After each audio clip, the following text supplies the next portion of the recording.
Bueno, buenos días a todos y bienvenidos a todos los nobles posgrados residentes de este tercer año 2021 COVID.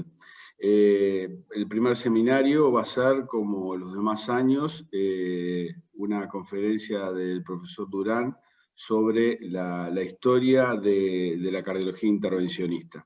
Así que sin mucho más preámbulos, comenzamos con eso. Gracias, Ariel. No, de nada, es un gusto también. Me adhiero a la bienvenida a los nuevos. Todos pasamos por esto y son días que en general no se olvidan. Así que bueno, espero que tengan, esto sea el inicio de un trabajo muy duro, pero que sea fructífero para todos ustedes. Les comento, esta foto es una foto histórica. ¿Por qué? Porque hay individuos que son, y yo más o menos trato de resaltar en esta charla, no le voy a hacer un relato de que tal año pasó esto, o tal cosa se descubrió tal cosa, sino que trato de focalizar en lo que son los grandes, en inglés se llama los landmarks, o sea, los grandes hechos o las grandes personas que hacen que la historia cambie. No podría ser la historia de la cardiología ni de la medicina. Hay individuos, mujeres y hombres que hacen que la historia cambie. Y eso porque hay gente, vuelvo a decir un anglicismo, pero que la frase inicial se conoció en inglés, que dice think out of the box. O sea, hay gente que piensa afuera de la caja. ¿Ah? Hay gente brillante que piensa afuera de la caja. ¿Por qué? Porque entonces digo, uno a veces va por el trillo de decir, bueno, me meto a tal carrera, hago lo que todo el mundo hace y bueno, voy progresando así lentamente y sin embargo hay gente que se sale de la fila y dice, ¿por qué voy a seguir este trillo? Viro para el costado y por ahí, uno se puede equivocar muchas veces, pero por ahí cada tanto alguno de estos individuos brillantes descubre algo que no seguía, descubre algo porque no seguía al rebaño. Yo siempre digo en todas las charlas que doy que ya que estamos empezando una nueva etapa, si quieren ser buenos médicos o buenos cardiólogos, en particular, el buen médico es un individuo curioso. Tiene que sentir curiosidad por decir, no aceptar todos los paradigmas que les vayamos diciendo nosotros, sino decir, para esto lo que me dijo ¿será verdad? ¿Será correcto? ¿Cómo lo puedo comprobar? Así que el buen médico siempre es un individuo curioso. Y entonces este individuo que está acá abajo, ahí, vestido de una túnica blanca, sentado ahí abajo de la escalera, fíjense que la cirugía cardíaca, la cirugía de revascularización tiene, a partir de su descubrimiento, 10 años antes que la angioplastia. O sea, los pacientes se revascularizaban exclusivamente por una cirugía de revascularización que era mucho más agresiva, mucho menos moderna que la actual, pero era lo que había. Entonces este individuo que se llamaba Andreas Grunzig dijo, pero ¿por qué hay que someter al paciente a tremenda cirugía, esternotomía, secuestración extracorpórea, todos los efectos secundarios que eso, si se puede lograr algo parecido de otra manera? Obviamente existía el cateterismo cardíaco. Los pacientes se revascularizaban porque había alguien que inyectaba contraste en las coronares y veían dónde estaban las obstrucciones. Pero ahí de cateterismo, si el paciente era un paciente multiarterial, tenía que operarse. No había otra manera. Entonces, 10 años después, estamos hablando de 1967 contra 1977, este individuo en este hospital, que esto es en la Universidad de Berna, en Suiza, dice, pensaba y había una manera, y por eso digo que el médico bueno es curioso y es artesanal y es un poco artista, porque entonces veía pacientes, ojo, su especialidad era la radiología, pero la radiología cardiovascular, y su origen era alemán. Sin embargo, por algún detalle que después voy a contar, terminó viviendo en Suiza, y en esta universidad, digo, tiene una manera de menos agresiva de hacer esto, y entonces él ensayaba con diferentes balones en un laboratorio fuera de su horario de trabajo, fabricaba él mismo sus propios balones, que obviamente eran cosas totalmente prehistóricas, en el momento, y entonces decide probar de ir por adentro de las arterias. Yo conocí un médico en Estados Unidos una vez que me dijo que el cuerpo humano es simplemente una serie de conductos, esperando a ser estentado. Ese era de un hospital en La Joya, en California. No será tanto así, pero Andreas Grunzig, que es este alemán que les señalé, dice, y si vamos por adentro, en vez de acceder por afuera, y entonces conseguir un acceso femoral en pacientes que estaban siendo sometidos a cirugía. O sea, hablaba con los cirujanos y dentro de la sala de operaciones, con un equipo de rayos X portátil, iba por adentro de la arteria femoral, llegaba al corazón y trataba de dilatar esas obstrucciones, que por supuesto con el perfil que tenía los valores en esa época, hechos por él a mano, el desastre. Pero algunas lesiones se podían dilatar. Inmediatamente el paciente era sometido a cirugía, o sea, se le hacía bypass después de dilatación experimental, y entonces él pidió para reestudiar a algunos enfermos que había podido dilatar. Y se veía que el puente estaba permeable, o a veces que el puente se había obstruido porque la arteria había sido satisfactoriamente dilatada con un balón. Entonces, este individuo no solo era brillante en ese descubrimiento, que fue el 16 de septiembre de 1977 en Berna, sino que rápidamente dijo, esto lo empezó a probar después en pacientes que no eran sometidos inmediatamente a una cirugía de revascularización, porque vio que el procedimiento servía y que los pacientes andaban bien. Y que los pacientes, había otra manera de revascularizar que no era una cirugía. Y entonces dijo, esto, digo que ya pensaba fuera de la caja, no, fue el germen, en esa foto que están viendo, fue el germen de algo que en cardiología antes no se hacía tanto, sino que esto hay que difundirlo y hay que hacer casos en vivo. Fue el primer individuo que pensó que, por lo menos en cardiología, había que difundir esto mostrando la técnica, no solo en papers o en conferencias, sino que vengan acá y vean. Entonces los que van ahí, que después fueron grandes, hay mucha gente conocida ahí, se hizo tan famoso esto que rápidamente ya no daban abasto a hacerlo en la Universidad de Berna y hubo que trasladarlo a otros lados más grandes, pero después esto, obviamente, y que siga hasta ahora, él se muere poco después.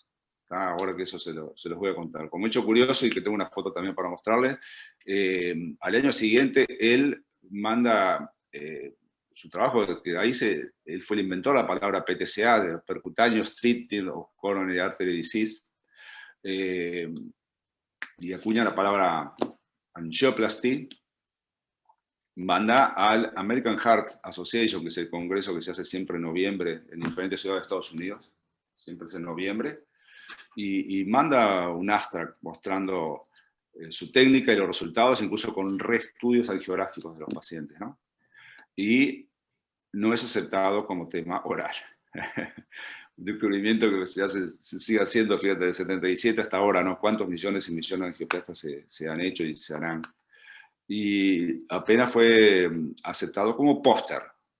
Entonces, él va a Estados Unidos en noviembre, American Heart, y presenta su póster. Fíjese, un póster, ¿no?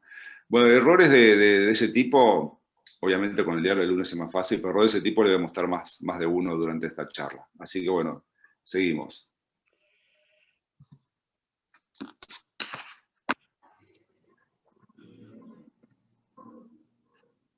Bueno, yendo bastante atrás en la historia, bueno, tenemos que Leonardo da Vinci, otro individuo brillante, ¿no? ¿Quién no va a dudar? En el año 1500 reconoce la degeneración de los vasos con edad, el estrechamiento de su luz, o sea, él era un enorme anatomista para esculpir y para pintar. Él pasaba muchas horas en la morgue de Florencia observando los cuerpos, ¿tá? Para ver todas las características, por dónde iban las arterias, las venas, etc., ¿no? Y reconoce entonces que los vasos con la edad se van envejeciendo y que eso puede ser la causa de muerte de algunas personas, y lo atribuye más al envejecimiento que a una condición patológica. O sea, tomaba como que el cuerpo se iba deteriorando como una condición prácticamente normal. En 1628, William Harvey describe los principios de la circulación de la sangre y la función del corazón, ¿tá? Que es esta tapa del libro que está acá. En 1698, Pierre Chirac liga las coronarias y observa en perros que el corazón deja de contraerse. En 1768, William Heberden caracteriza la angina pectoris, pero no lo conectó con los hallazgos de Chirac, o sea, reconoce la parte clínica del Angor. La primera descripción de la aterosclerosis se debe en 1777 a Edward Jenner, que es una especie de aterosclerosis, una especie de tubo firme y carnoso, formado dentro del vaso con una cantidad considerable de materia ósea dispersada irregularmente a través de él. Después, Parry postula que la falta de flujo coronario como causa de angina de esfuerzo, su mentor, o sea, su maestro, presenta una muerte súbita y la autopsia ya observa que hay una arteria coronaria obstruida. Fíjense, solo les pido que presten atención un segundo sobre las fechas. O sea, cuanto más cercanos nosotros estamos, más rápidos van a ser los descubrimientos, mientras que antes tenía que pasar un siglo más para que alguien observara algo diferente y que valiera la pena, que fuera importante, sumado a lo anterior. O sea que, como todos los descubrimientos, obviamente con el avance de tecnología y de la cultura, los descubrimientos se hacen cada vez más rápido. Acá está, este individuo fue muy importante, un francés, Claude Bernard. Cateterizaron la yugular y la carótida de un caballo y midieron su presión. Me acuerdo, está pintado, como que era como con tubos de vidrio. ¿tá? Y ese que acuña la palabra cateterismo. ¿tá? Eso fue lo que le hicieron a un caballo en el cuello. Fíjese de Fick, ¿no? Hay enorme cantidad de descubrimientos en medicina que pertenecen a investigadores alemanes. En 1870 establece que la diferencia de contenido de oxígeno entre la sangre y la arteria, entre la sangre arterial y la sangre venosa central es directamente proporcional al consumo de oxígeno e inversamente proporcional al gasto cardíaco. Perdón.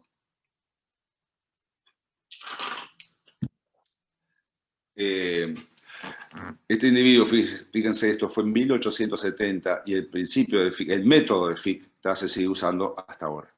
¿tá?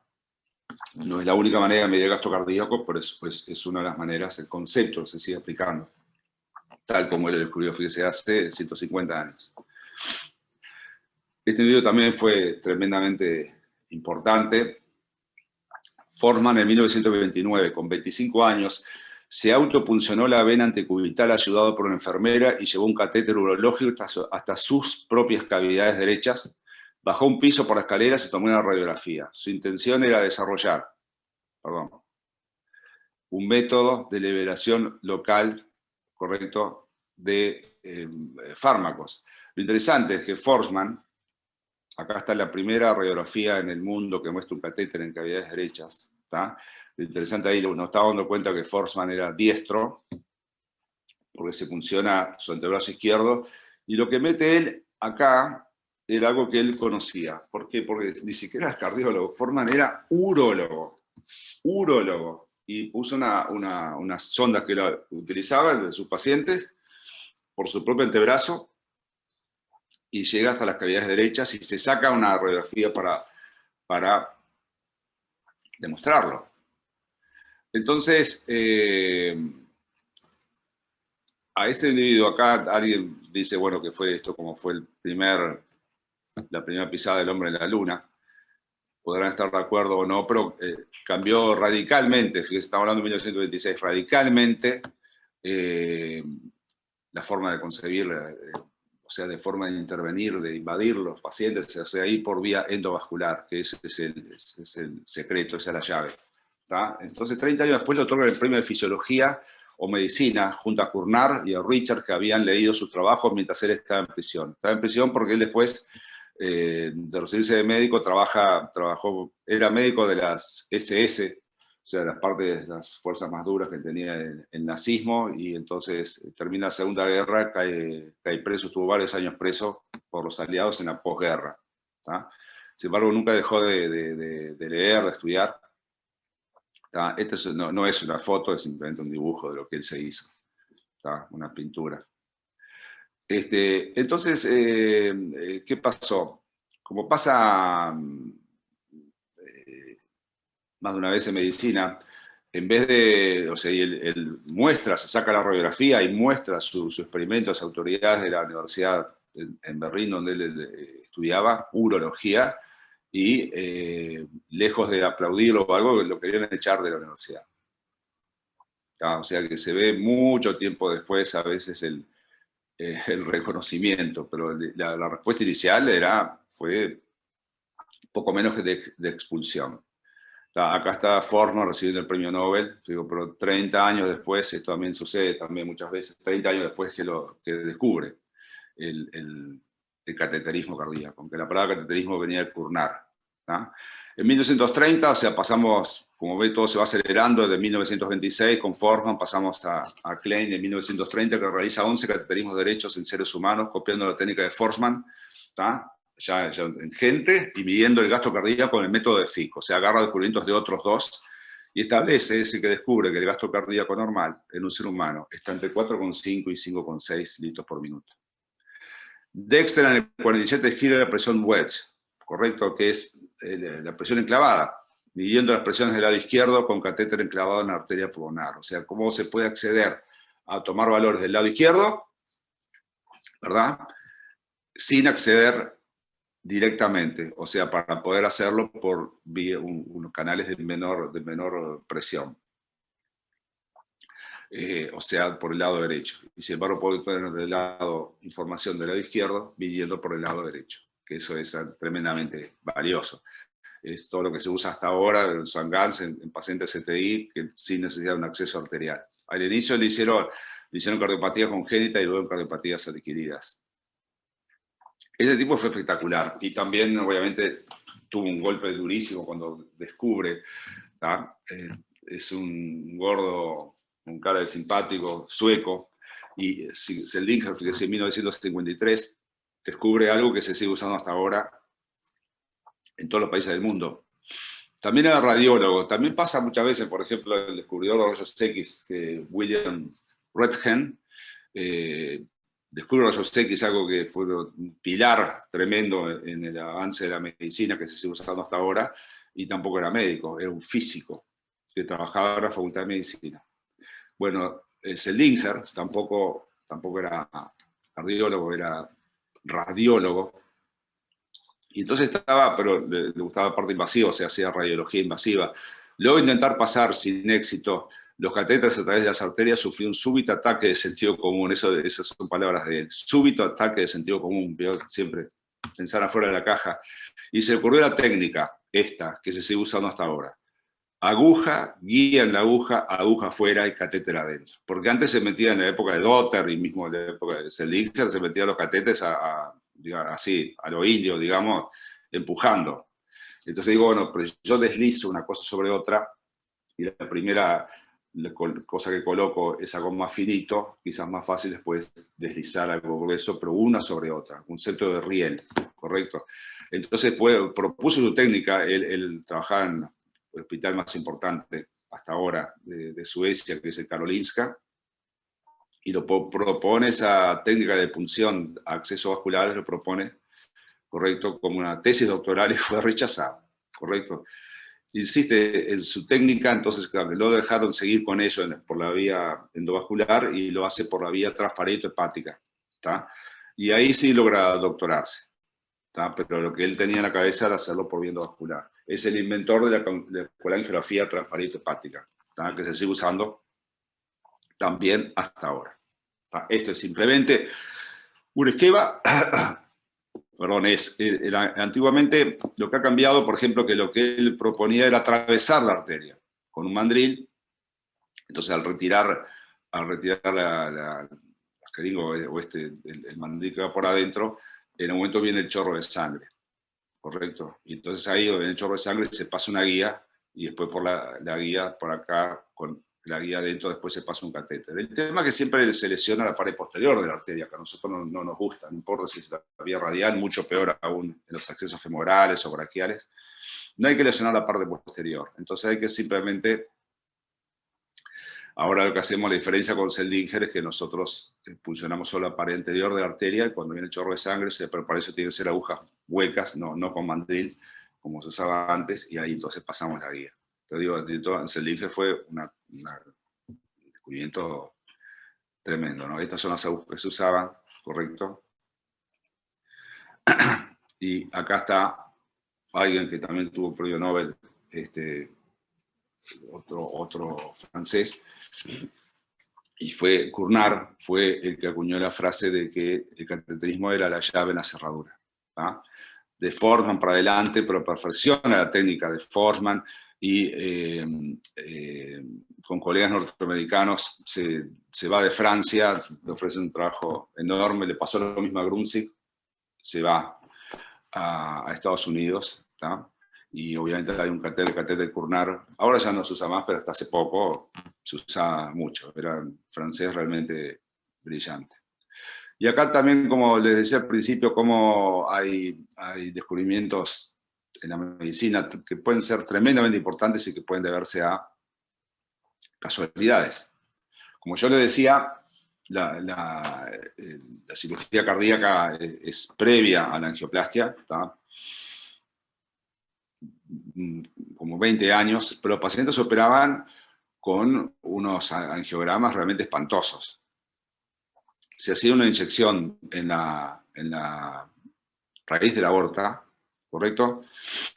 Y ahí entonces algo de contraste de balas coronarias y ahí se trataban de ver las películas, aparte de la definición de los equipos radiológicos, todo eso no se puede ni comparar. Ahora, los contrastes, etc.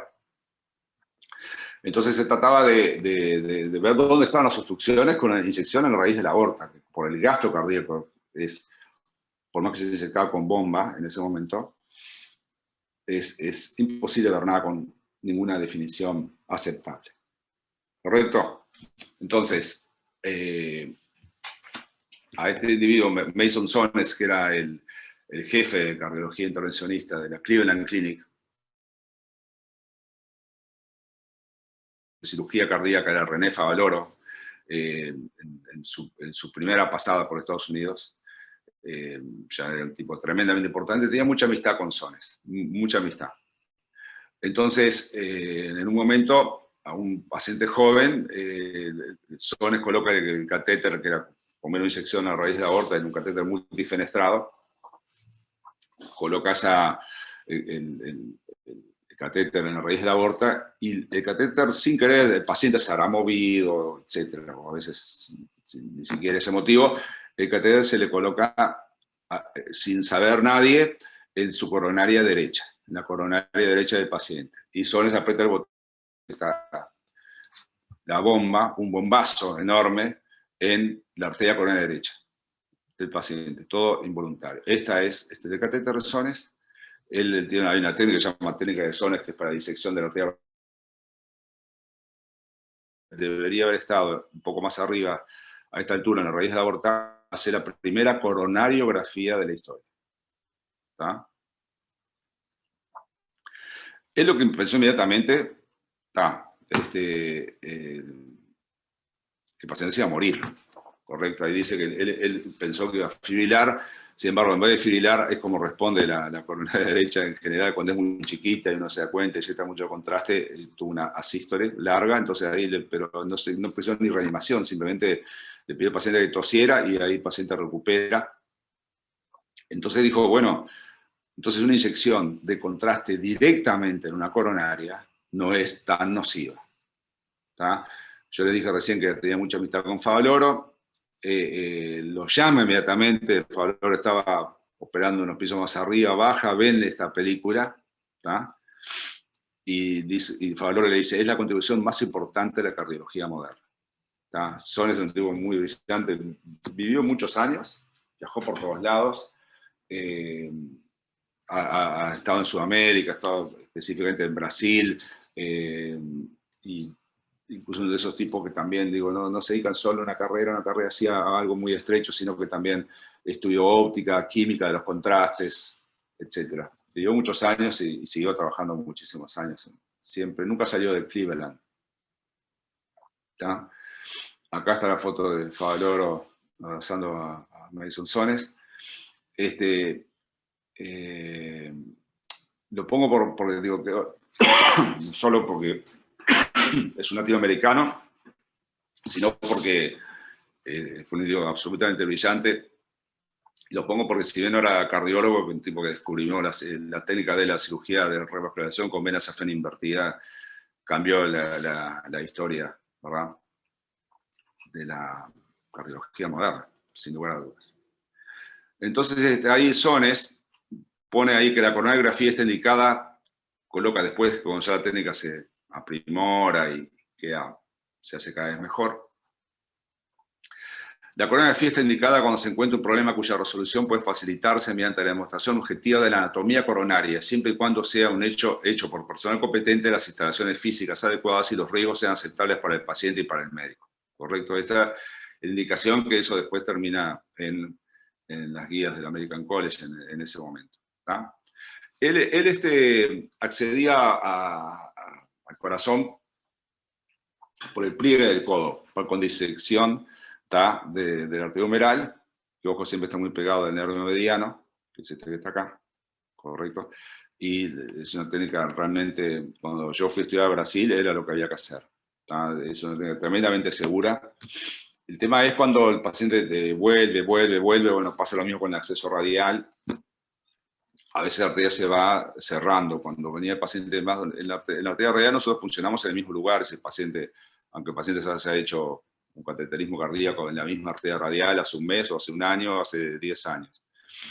Accedemos al mismo lugar. En la técnica de Sones, no. Uno empezaba el primer corte, nos decían que había que hacerlo muy cerca del pie del codo, y después ese paciente volvía. Cada vez iba haciendo 1 centímetro por arriba. El asunto que después ya no te daba lugar y bueno, había que ir al otro brazo, etc. Pero la técnica de disección de la arteria humeral la hizo Sones.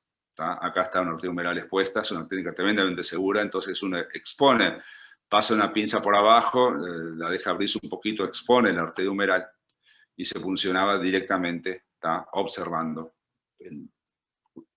Se puncionaba con un ojito de bisturí, y donde salía el chorro de sangre metíamos el catéter, una guía directamente hacia arriba.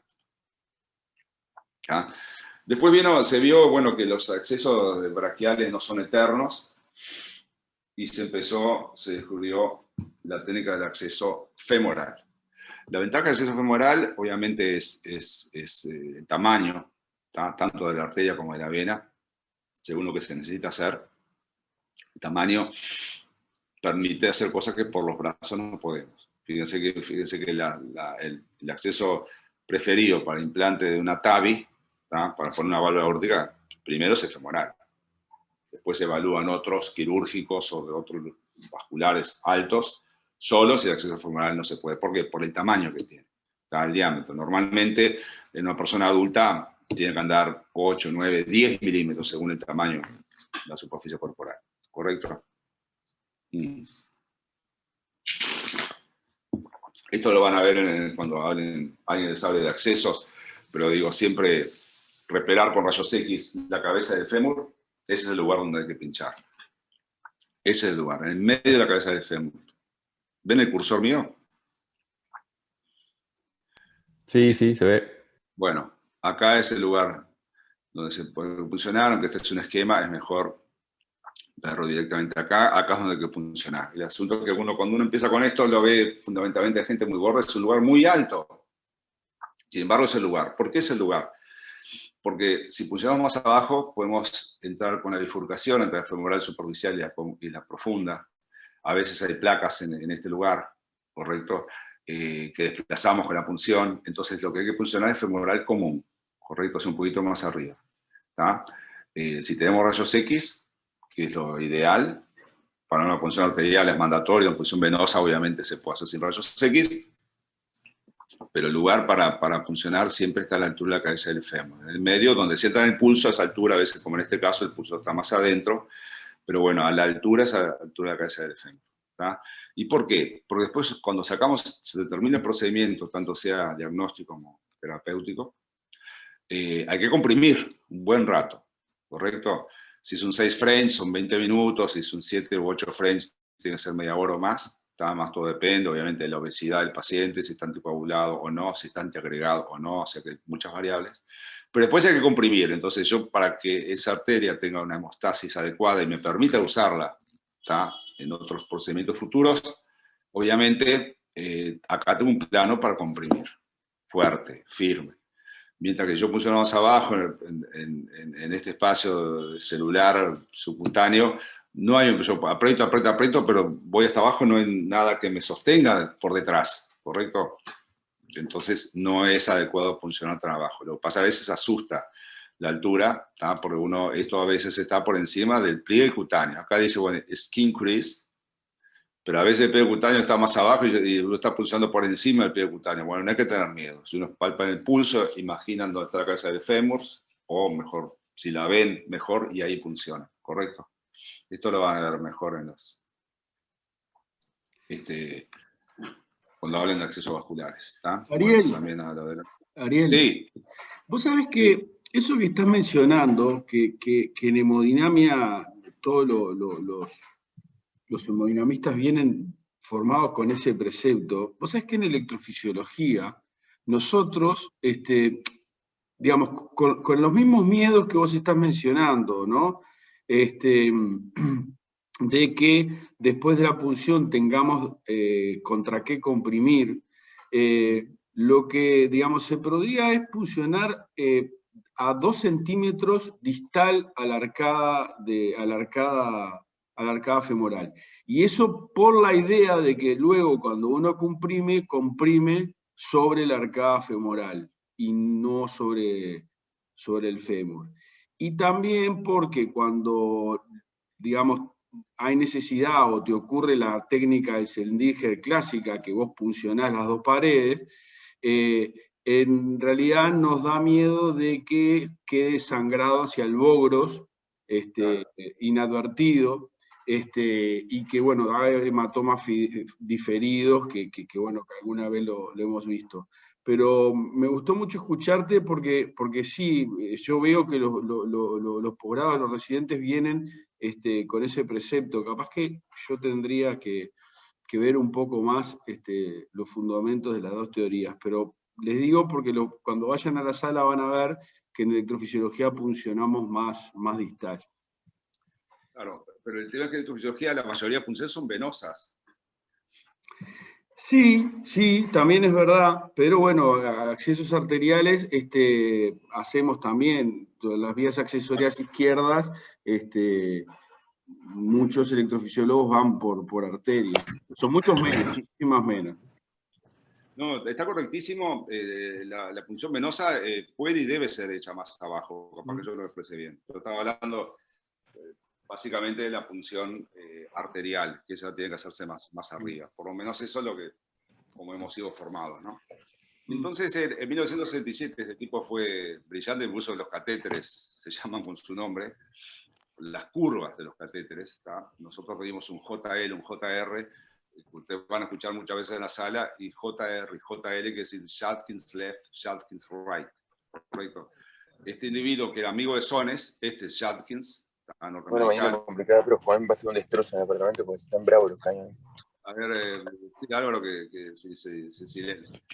Sí, está, disculpa. Mason Sones y Melvin Judkins, muy amigos.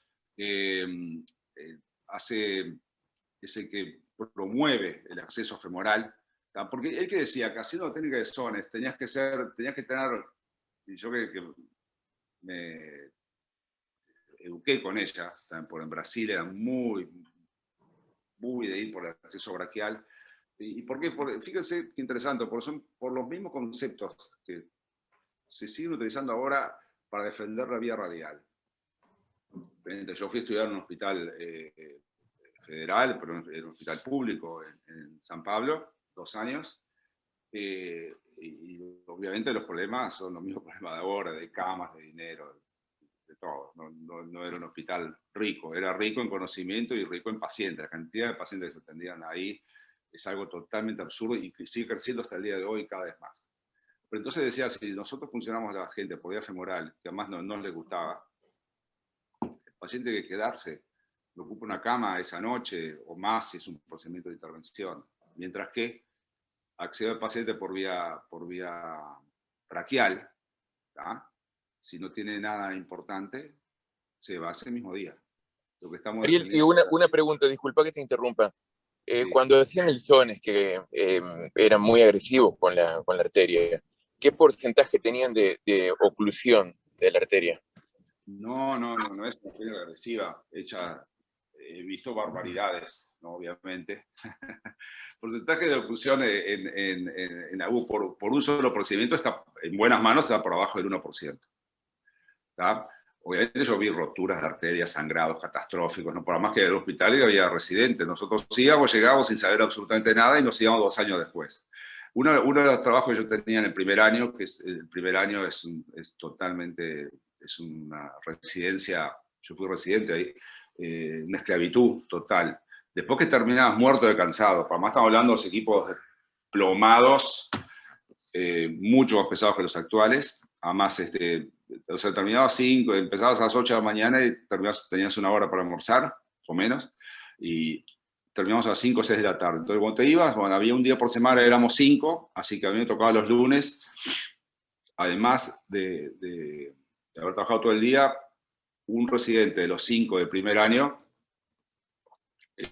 teníamos que ir una vez por semana a ver todos los brazos de los pacientes que se habían estudiado ese día, alrededor de 40, ¿tá? Más o menos era el número. Ahora están estudiando 80 pacientes por día, en el Dante Passanese.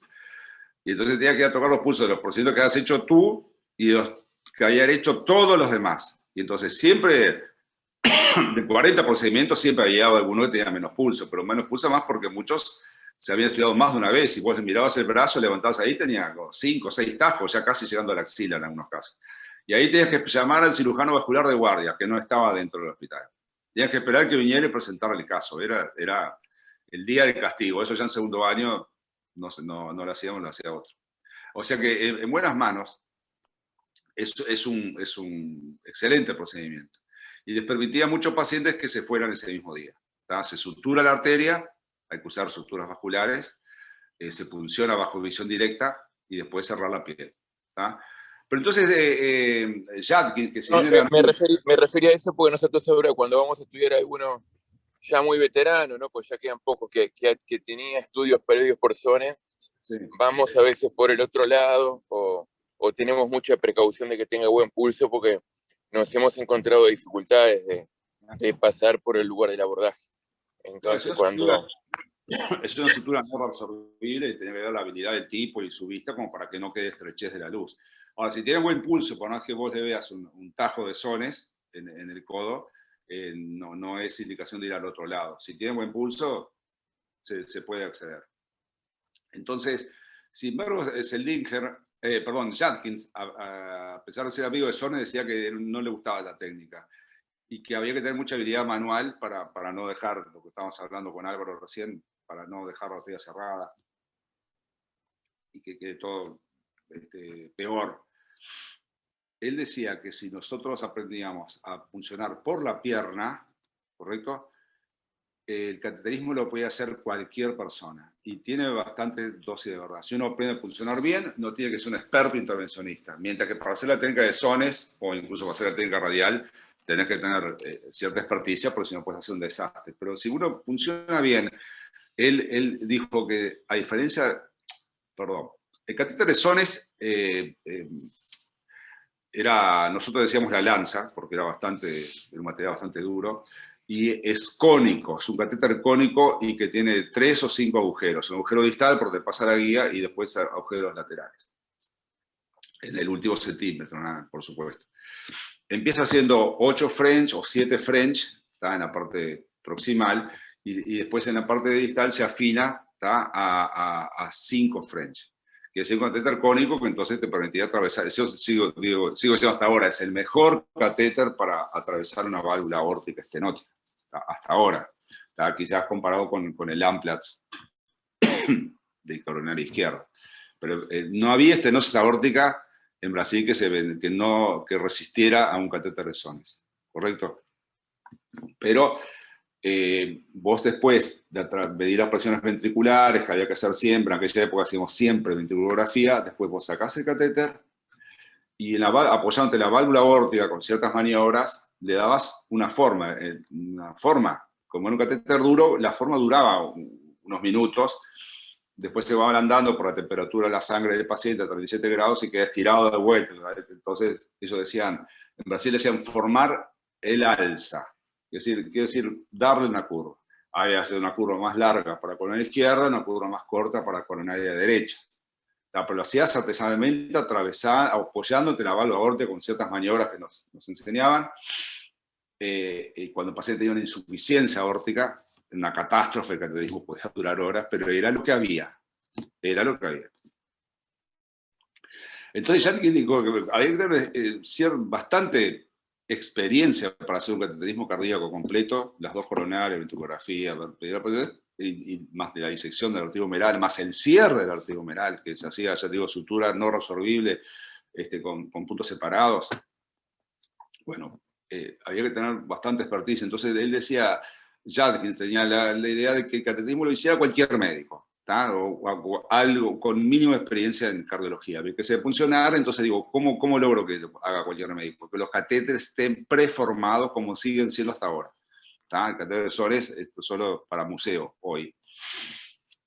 Entonces, que ya tengo una forma de estudiar muchísimo anatomía, así, bueno, como simplemente con el hecho de meterlo y llegar hasta la raíz de la aorta, que casi solo, no solo, pero que casi solo se metía en la coronaria derecha, un tipo de catéter, en la coronaria izquierda, otro tipo de catéter, para hacer una ventriculografía, otro tipo de catéter, pero que estuvieran preformados para que el intervencionista no tuviera que estar ahí con su técnica insistiendo. Entonces, como que eso aumentó el espectro de todo lo que podía hacer cateterismo cardíaco, le hizo mucho más fácil. Entonces, la técnica de Atkins se sigue usando hasta ahora, y acá esos juntos, o sea, eran amigos, fundan el SCAI, que es la Sociedad de Cardiología y Angiografía Intervencionista de Estados Unidos, una sociedad que tiene un tremendo congreso anual y que tiene muchísima actividad, y que tiene una revista que es la revista del SCAI, es una de las mejores revistas de cardiología intervencionista. Entonces acá están, después vino otro médico que también hizo tremenda contribución, que es Sam Platz. Acá están los catéteres de Atkins, el SON es el del medio, como yo le decía, 8 French al proximal y 5 French distal, un catéter cónico. Acá está el catéter de Jansky de coronaria izquierda y el de Amplatz de coronaria izquierda. Ve que las curvas están preformadas, ya vienen así de fábrica, y hacen todo, hace mucho más fácil, ¿no? Esta es la técnica por vía femoral de Atkins, que el catéter, o sea, ahí se va arrastrando. Esto va con una guía que no está dibujada. Primero pasa la guía, después se saca la guía y el catéter entra solito, en general, en la coronaria izquierda o en la coronaria derecha, pero digo, hay muchos números. Uno dice, pues, dame un Atkins 5, dame un Atkins 5,5, dame un Atkins 4, de acuerdo al tamaño corporal del paciente y al tamaño de sus vasos. Hay varios grados de curva con diferentes tamaños. Por ejemplo, una aorta que es grande, como esta, la técnica de Atkins indica, acá el catéter entra a la coronaria izquierda, pero cómo entra y cómo queda estable, pues se apoya, el rabo del catéter se apoya en la aorta. Si la aorta es grande, precisa un catéter que sea 5, un Atkins 6, lo que fuera. La experiencia de cada uno va diciendo. ¿Por qué? Porque si la aorta es grande y yo metí acá, por ejemplo, un JL4, un Atkins LED 4, no llega a apoyarse en la aorta del lado de enfrente si la aorta es grande, y entonces la punta del catéter se queda para arriba, ¿correcto? Y no entra. Este también fue otro enorme descubrimiento.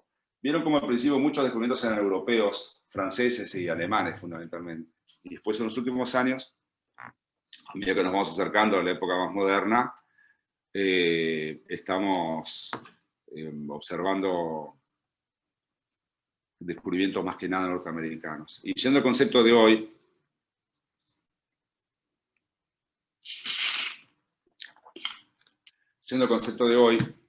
de que poder acceder a valores de presiones del lado izquierdo por un acceso venoso, quiere decir un acceso de baja presión,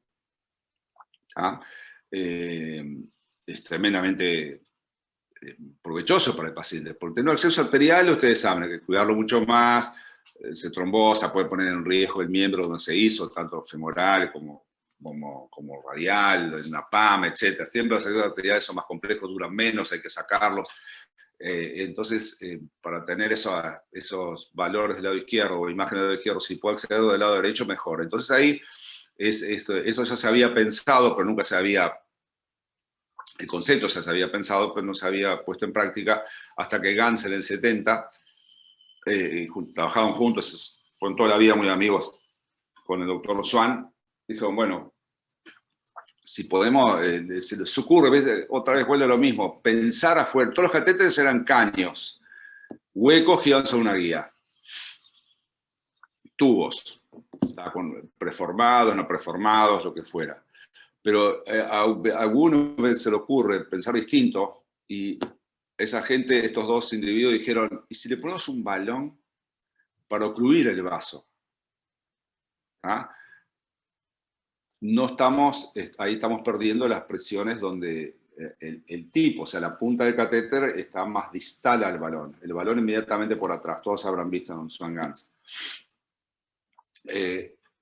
Entonces yo ahí no estoy midiendo las presiones donde estoy, porque el vaso lo tengo tapado, sino que estoy midiendo las presiones distales, ¿correcto? O sea, la PCP, o presión capilar pulmonar, o sea, en ausencia de una enfermedad rara, de obliteración o estenosis de venas pulmonares, estoy midiendo las cavidades, las presiones de la aurícula izquierda. Algo muy importante en pacientes con insuficiencia cardíaca, cualquier tipo de cuadro. Y en ausencia de patología valvular mitral, estoy midiendo la presión diastólica final del ventrículo izquierdo. Y todo por el lado derecho. Quiere decir, por ejemplo, que el paciente puede estar en un CTI, ¿tá? Con un SWAN puesto días. Y nosotros estar midiendo, inflamos, estamos midiendo las presiones del lado izquierdo, algo tremendamente importante. O sea, porque pensaron en poner un balón, ¿tá? A un catéter. Yo siempre digo, es brutal.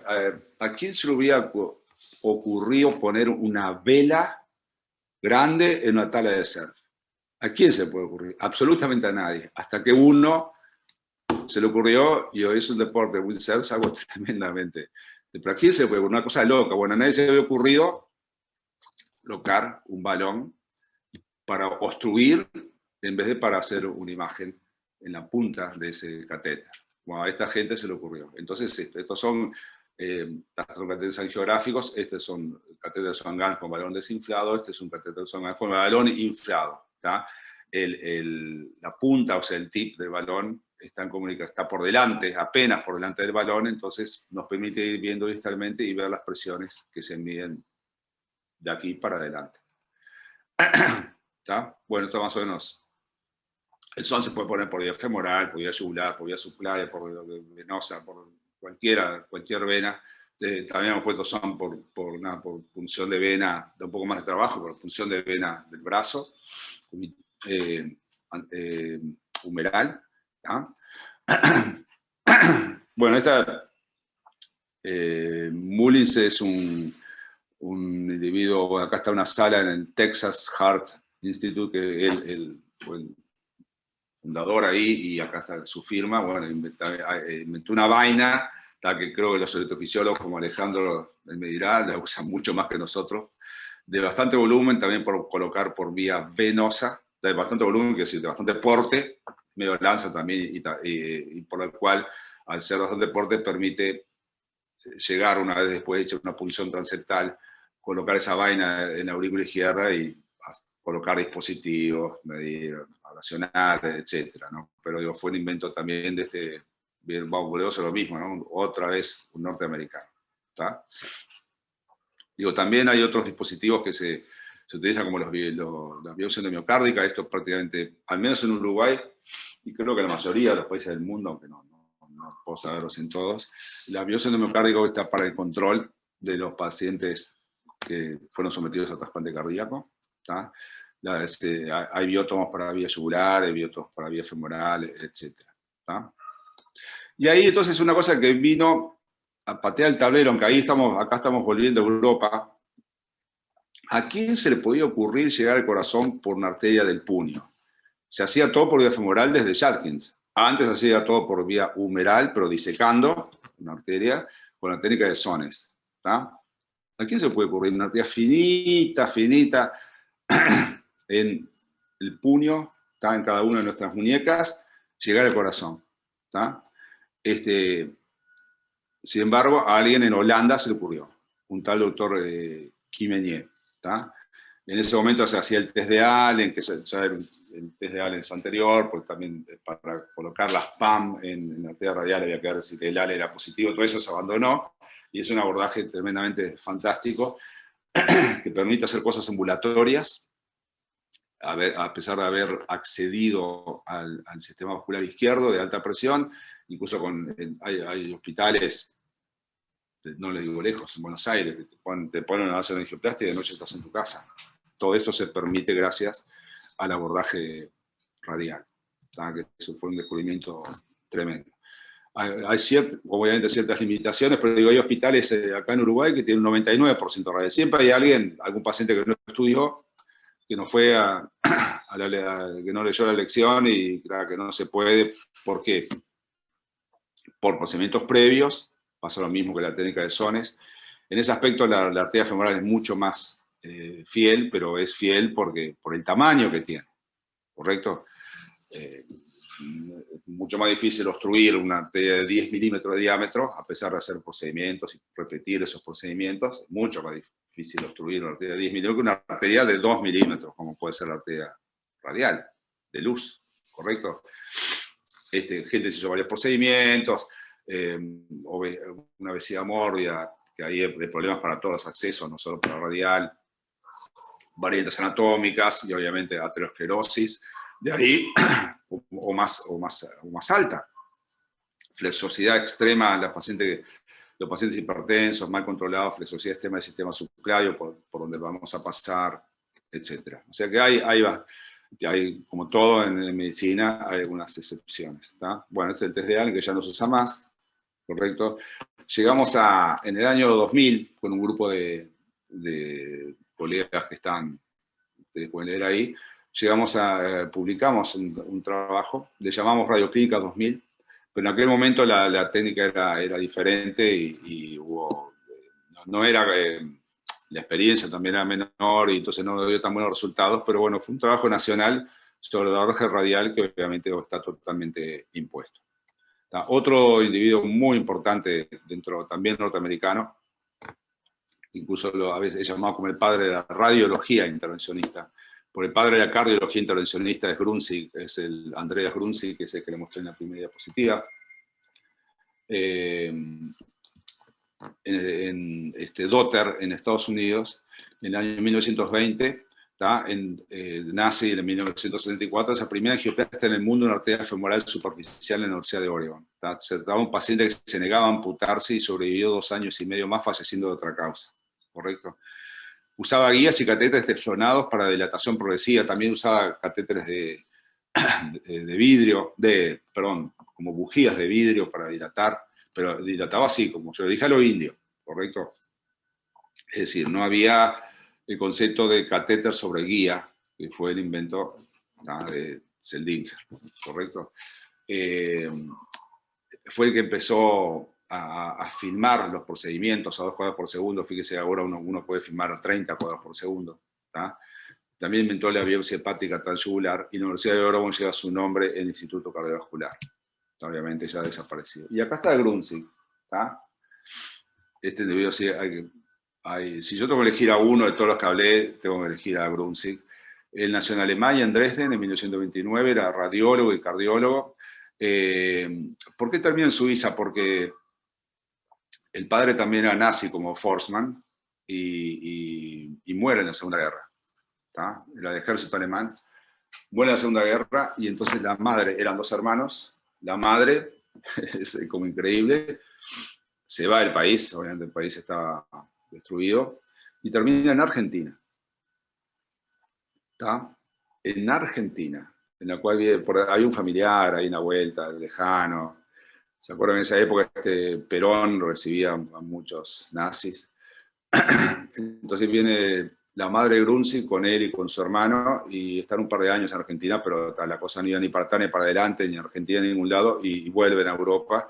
Pero Alemania estaba, obviamente, en una situación catastrófica y los alberga Suiza y ahí él estudia en Suiza, en Heidelberg y después en Zúrich, ¿tá?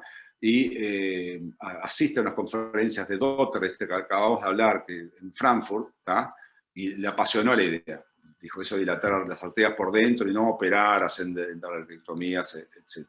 ¿Tá? No, en Alemania no puede progresar eso, y entonces lo hace donde había estado estudiando en el hospital en Zúrich. Entonces, el 16 de septiembre de 1977 en Zúrich realiza la primera angioplastia del mundo coronaria, ¿tá? Sobre una lesión suboclusiva de la descendente anterior con balones diseñados por él mismo. ¿Tá? Presentó, como ya les dije, el caso ese mismo noviembre del 77 en American Heart, pero solo pasó como póster.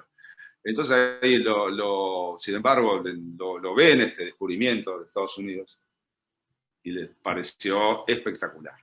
¿Tá? Y lo contratan. Lo hacen salir de Europa y le proponen que fuera jefe en Emory University, que es en la ciudad de Atlanta, Georgia, acá en el sureste de Estados Unidos. ¿Tá? Y se va, ¿correcto? Se deja Europa, deja a su mujer también, y se arregla con una gringa y se va a vivir a Emory con un rey. Y dentro de ese reinado, era un ídolo absoluto, más que tenía toda la facilidad tecnológica que de la Emory University, es una tremenda universidad, ha puesto a su orden para enseñar, y balones, y salas de hemodinámica, lo que sea, era jefe absoluto, y entonces le va tan bien que decide comprarse un avión, porque le encantaba pilotear. Tenía tanto dinero, y poco tiempo después de estar en Emory, le agarra una tormenta y mata a ella, a la mujer, la segunda mujer, una norteamericana. Se matan los dos.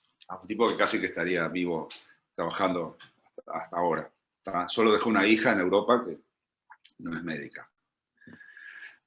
El primer paciente que se hizo, que ahora puedo estar las fotos, en Emory, en Zúrich, el primer paciente que él dilató con un balón artesanal totalmente distinto a los que estamos usando ahora.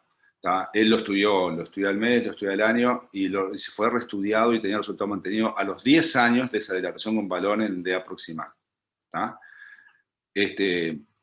Fíjense esto, ¿no? Gary Rubin, que hay dos individuos que descollaron y obviamente avanzaron mucho casilleros cuando Grunzi se muere, que era un australiano que ha estado acá en Uruguay varias veces, yo lo conozco, que se llama Gary Rubin, que sigue trabajando, y otro norteamericano que se llama Spencer King III. Esos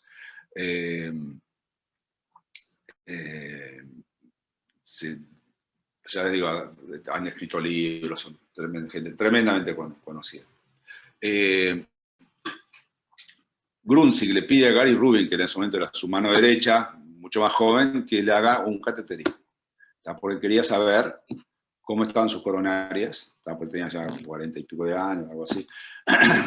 Entonces le hace, y a los 20 minutos se viste por sus propios medios y se va a trabajar a su oficina comprimiéndose la ingle. Si saber anatomía coronaria es bueno para su paciente, debe ser bueno para él mismo, ¿correcto?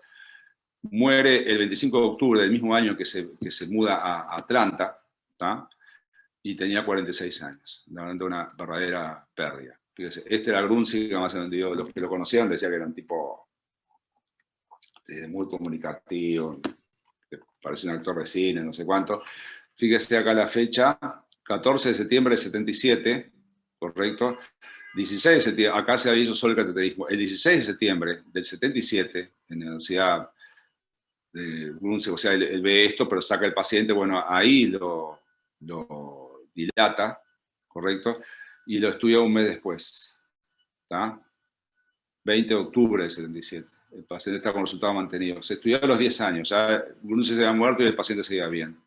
Acá está, ya había individuos, él se hizo famoso rápidamente en sus cursos, entonces fíjese, estaba Mason Sones, iba a Estados Unidos, igual que Judkins, Charles Dotter, todo el tipo tiene una fama que todo el mundo quería estar con él. Y acá está en el 77, en noviembre, 2 meses después de escribir la angioplastia, manda el abstract y es el primero que pone esta frase: percutaneous dilatation of coronary artery stenosis. Y habla que tenía que ser habla de la palabra angioplastia, llegó a escribir algún concepto que veía que algunos de sus pacientes solamente tenían un recoil, porque la angioplastia con balón es lo que tiene, hay un 20, 30, 35, 40% de recoil de acuerdo al lugar, el tipo de paciente, el tipo de estenosis, etc.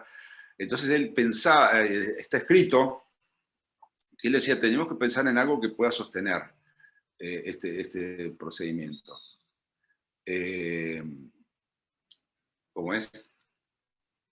No llegó obviamente a describir la palabra stent, pero él decía, tengo que algo que sostenga la pared después de ser dilatada con balón. Llegó a admitir ese concepto, fue el primero en hacer casos en vivo, los cursos con casos en vivo, como ahí comenzó, el individuo totalmente excepcional. ¿Tá? Y como siempre pasa a los individuos muy excepcionales, si te morís joven pasas a ser más excepcional aún. Entonces ahí, de este concepto que Grunze llegó a pensar, pero obviamente que nunca llegó a concretar, ni siquiera para a alguien, se le ocurre inventar algo que realmente sirva para eso, que son los stents. ¿Tá? Y antes entonces, acá hay también algunos individuos muy valiosos, de los que están escritos ahí, de que entonces, después que se inventa el stent y se empieza a colocar, bueno, lo hacemos, pero jamás lo vamos a hacer en un infarto agudo, con todo ese ambiente trombótico, porque vamos a meter un metal, una prótesis de acero inoxidable, en un ambiente trombótico, obviamente la coagulación va a estar activada, y entonces el infarto, si la tapamos, la arteria, pero con un balón, y después le ponemos eso, se va a volver a tapar. Sin embargo, esto demostró que no es así, o sea, también hay que pensar, ¿tá? Quizás, perdón, este diapositivo debe haber ido antes que la otra. Hay un individuo latinoamericano en la génesis del stent. Hay un poco de pelea en sí, porque parece que los stents previos a este, que eran autoexpandibles, también por un suizo, por otro, pero el hecho real es que los stents expandibles por balón, ¿correcto? Son la llave en la angioplastia coronaria, los expandibles por balón. En la parte en radiología periférica puede haber alguna posibilidad para algún stent autoexpandible, pero acá, entonces, si bien los stents autoexpandibles parece que fueron descubiertos un año o diseñados un año antes que los stents coronarios, sin duda que la que le puso la llave fueron dos individuos, uno de ellos argentino, que es Antonio Palmas, yo lo conozco, también es radiólogo, fíjense, también es radiólogo. Y luego de escuchar la conferencia de Grunze, que él había ido a alguna de sus cursos, se puso a trabajar, también es un individuo con mucha manualidad, hace muchas cosas con sus propias manos, tiene talleres, siempre tuvo talleres de cosas, algo que perpetuara más tiempo, resultara en angioplastia con balón, porque en aquel momento y con aquellos balones la repulsión, la restenosis es mayor al 50%. ¿Tá? Y él trabajaba, se había ido a Argentina, hacía mucho tiempo, trabajaba en la Universidad de San Antonio, en Texas. Pero obviamente, vio cómo son los gringos, cuando va a querer patentar o a que se empiece a utilizar en forma clínica su dispositivo, dijeron que acero en las coronarias, no lo dejaron. Entonces, dice, bueno, yo me voy con un descubrimiento de América Latina, que obviamente saben que todos los procedimientos para hacer algo nuevo son mucho más laxos, ¿verdad? Entonces, tenía conocimiento del hospital, casualmente el hospital donde yo estudié, del Dante Passanese, de San Pablo, individuo que lo dirigían en ese momento, un individuo con mucho prestigio, que también que era conocido a nivel internacional, que se llama José Eduardo Sousa. Entonces se contacta con él, mire, vamos, por acá en Estados Unidos no me dejan, lo sedujo a Eduardo esa técnica, y bueno, vamos por ahora en Brasil, agarramos, hay un paciente delante de Passanese con estenosis, el stent tenía mucho porte, entonces después de buscar mucho, vieron un paciente que tenía un taxista con una coronaria derecha de bastante calibre, con una lesión crítica tercio medio, sin curvas previas, entonces dijeron, bueno, pero él necesitaba dinero para seguir desarrollando, y se asocia con Richard Schatz, por eso el stent se llama Palmas Schatz, que además le introdujo una variante para hacerlo un poquito más flexible, tiene una bisagrita, fue lo único que hizo Schatz en su vida. Y fíjese, consigue un restaurante, le den $250.000 para empezar a seguir desarrollando el stent en forma experimental. ¿Tá? Y le ofrecen el stent a Boston Scientific, ¿tá? Que nunca tuvo el primer stent. Lo rechazan y entonces, para fabricarlo ya en forma masiva, después de ver los primeros resultados en Latinoamérica, se lo ofrecen a Johnson & Johnson, que dice, bueno, compra el invento en 10 millones. Se dice, fíjese que el stent se puso en una sala que les voy a mostrar en San Pablo en 1987. ¿Tá? Y en Estados Unidos la prueba está 6 años más tarde, cuando ya había pacientes por todos lados, menos en Estados Unidos con este stent. ¿Tá? Fue un enorme golazo que hizo Johnson & Johnson y bueno, Palmas. Este es Palmas, tiene un stent de él puesto en su propia coronaria por un Angor que tuvo. Y acá está el individuo que les hablaba recién, que fue el que autorizó, pero no lo pongo solo porque autorizó poner el primer stent, sino que fue un prohombre de la cardiología intervencionista brasilera. Él se fue a Estados Unidos, muy joven, estudió allá y volvió. Y en el 66 hizo la primera coronografía de Brasil, en el Instituto Dante Passanese, que es este hospital que yo visité, trabajé ahí 2 años, fui residente de ese hospital. En 1987 realiza con Palmas el primer stent expandible en una coronaria en el mundo, el primer stent expandible por balón. ¿Tá? En 2001 el primer stent del mundo liberador de drogas, o sea, metió 2 golazos.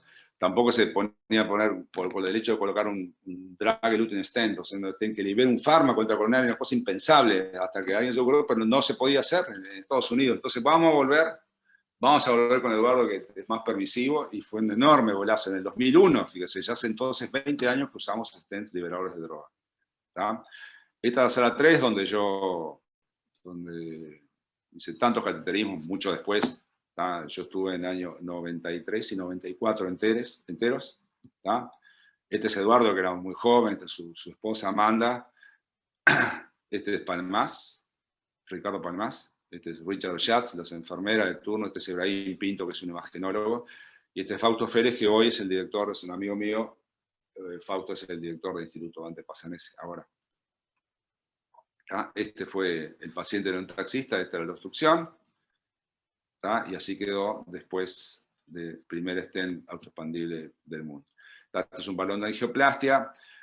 Acá, obviamente, acá hay un individuo tremendamente valioso, que fue Geoffrey Hartzler, está ya fallecido, que fue el primero que dijo, no importa el stent, después que es tan útil, tiene que funcionar el infarto también. Todos le hicieron la vida imposible, hasta que insiste, y después se ve qué angioplastia ahora hacemos en el hospital de clínicas que no quede con un drug-eluting stent a la salida. 1 de cada 1000 por algún factor. Si se logra abrir arteria, todos le ponemos un stent. Bueno, el primero que dijo eso en el infarto fue Geoffrey Hartzler y se vino el mundo abajo. Sin embargo, siguió. ¿Tá? Y bueno, como le dije, se murió de un cáncer en 2012. ¿Tá? Estos son los trabajos landmark de Stress y Benestent, el Stress en Estados Unidos y Benestent en Europa, Bélgica, Holanda, etcétera, que mostraron que el stent tiene menor estenosis que la angioplastia con balón. ¿Tá? Acá está este Sigwell, un suizo que implantó el primer stent en un paciente en el mundo, pero con stent autoexpandible que jamás dieron resultado. ¿Tá? Vamos acelerando un cacho, porque ahora en 15 minutos tenemos el Ateneo. El primer cierre exitoso en una CIA mediante dispositivo, ¿tá? Fíjense, imaginar cerrar una comunicación intraocular sin operar, una cosa tremendamente impensada. Sin embargo, bueno, se hizo ya la primera vez en el 74, pero los primeros dispositivos siempre, obviamente, son tremendos, tremendamente complejos, mucho porte, mucho perfil. Bueno, Amplat, sin embargo, que es un radiólogo austríaco, descubrió, aunque ahora se está haciendo, desde hace muchos años, ya se está haciendo millonario en Minneapolis, también emigró a los Estados Unidos, o inventó un dispositivo mucho más dúctil, que se hace en Uruguay, forma diaria. ¿Sí? El mismo, ahora, hay más dispositivos ahora, pero Amplas fue el primero que era, digamos, permitió hacer esto muy amplio. ¿Está? Otro individuo que piensa afuera de la caja, el otro día dio una charla, un seminario de 3 horas que algún cardiólogo uruguayo pudo acceder desde Francia, sigue totalmente activo. ¿A quién se podría haber ocurrido que una válvula aórtica entera se puede colocar por la vena, por la arteria femoral? Absolutamente a nadie, hasta que algún iluminado dice, no, tiene que haber una manera para esos pacientes inoperables. Entonces ya en el 2002, fíjese, va a cumplir 20 años Latavi, ¿está? Era un tipo que siempre se dedicó mucho a la parte estructural, o sea, famoso, él inventó un valvulótomo, porque ¿qué pasa? Yo tuve, él nos regaló un valvulótomo porque trabajaba mucho en la India. La India es un país del mundo que tiene más estenosis mitral, ¿tá? Reumática. Entonces decía, hacían valvuloplastia mitral con balón, con lo que cuestan los balones y que después pierdan el perfil, hay que tirarlos, no se pueden reutilizar casi nada. En la India era impensable, no se podía hacer. Entonces, bueno, ¿qué hacemos? Vamos a usar inventó un valvulótomo que se llama valvulótomo Crivier, metálico, que abre como un Gerbode, los cirujanos saben de lo que estoy hablando, trata de separar las comisuras de la válvula mitral con estenosis reumática con un éxito tremendo, entonces que se esterilizaba y se volvía a usar, se esterilizaba y se volvía a usar, era de acero, ¿correcto? Entonces, bueno, es el caso de la primera valvuloplastia aórtica con balón, un tipo tremendamente valioso, y en el 2002 publica, ¿tá? En Circulation, el implante percutáneo de válvula aórtica, ¿tá? Para una estenosis aórtica, valvular aórtica calcificada, con tremendo éxito que se sigue haciendo. Obviamente no podemos olvidar de nuestro país, entonces decir que el iniciador, digamos, de la cardiología intervencionista en Uruguay fue un ecuatoriano, pero que vivía en Uruguay desde chico, porque su padre había sido cónsul ecuatoriano en Uruguay y se quedó y estudió en la Facultad de Medicina nuestra, etc. Fausto Vitrón se murió en el 2011, ya hace 10 años, ¿tá? De una válvula aórtica bicúspide, pero fue el que impulsó la cardiología intervencionista en Uruguay sin ninguna duda, ¿tá? Y publica su primera angioplastia, ¿tá? En 1991, ¿tá? Ya hace 30 años, en la revista de la Sociedad Uruguaya de Cardiología, lo presentó en el Congreso Uruguayo de Cardiología. Bueno, voy a salir de la presentación, disculpen si los aburrí, con mucho gusto si tienen alguna pregunta, y si no tienen, nos vemos un ratito en el Ateneo, no sé qué les pareció.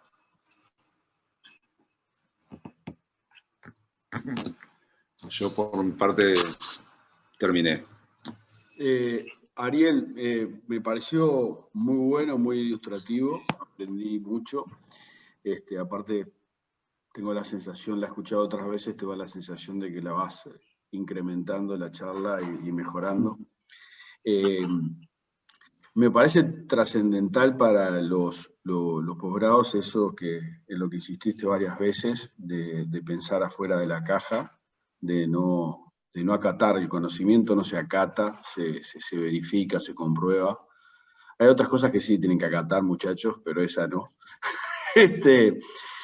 Y que eso además no va en contraposición a el profesionalismo y la rigurosidad en el trabajo, ¿no? Porque es el concepto que a veces se pone como contrapuesto y no es contrapuesto. Uno, una vez que sabe realizar una técnica, debe hacerla con pericia, debe hacerla con experiencia, ateniéndose al protocolo, como ha sido descrito en los lugares de alto volumen, como uno se formó, y bueno, frente a las eventuales dificultades, ahí procurar de repente innovar o aplicar la originalidad, pero que uno no puede en procedimientos que siempre son de tanto de riesgo, por más bien que esté el paciente, un querido cardiólogo en Uruguay, el doctor Pelufo, decía, cualquier paciente que entre en una sala de hemodinamia, de electrofisiología, puede morirse.